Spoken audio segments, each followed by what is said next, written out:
எத்தனை விளம்பரங்கள், பொய்கள், அவதூறுகளை திமுக அள்ளி வீசினாலும் ஆட்சி மாற்றம் அப்படின்னா மக்களுடைய திடமான முடிவை மாற்ற முடியாதுன்னு அதிமுக பொதுச் செயலாளர் எடப்பாடி பழனிசாமி உறுதிபட தெரிவிச்சிருக்காரு. சட்டமன்ற தேர்தலுக்காக மக்களை காப்போம் தமிழகத்தை மீட்போம் என்ற பெயர்ல அதிமுக பொதுச் செயலாளர் எடப்பாடி பழனிசாமி தமிழகம் முழுவதும் பிரச்சாரம் மேற்கொண்டு வராரு. அதன்படி செங்கல்பட்டு மாவட்டத்துக்கு உட்பட்ட சோழிங்கநல்லூர் தொகுதியில பாஜக மூத்த தலைவர் தமிழிசை சவுந்தரராஜன் கூட இணைந்து பிரச்சாரம் மேற்கொண்டாரு.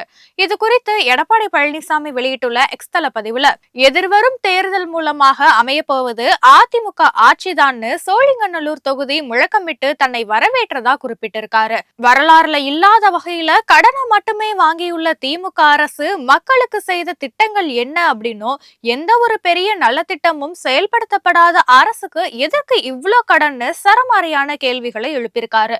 திமுக அரசை வீழ்த்தி தமிழகத்துடைய கனவு பாதையை கட்டமைக்கும் அதிமுக ஆட்சிய 2026ல நிறுவுவது மக்கள் தீர்மானித்து விட்டதா குறிப்பிட்டிருக்காரு. தான் கூட எழுச்சி பயணத்துல முன்னாள் ஆளுநரும் பாஜக மூத்த தலைவருமான தமிழிசை சவுந்தரராஜனும் பங்கேற்றதுல மகிழ்ச்சி அளிப்பதா எடப்பாடி பழனிசாமி தெரிவிச்சிருக்காரு.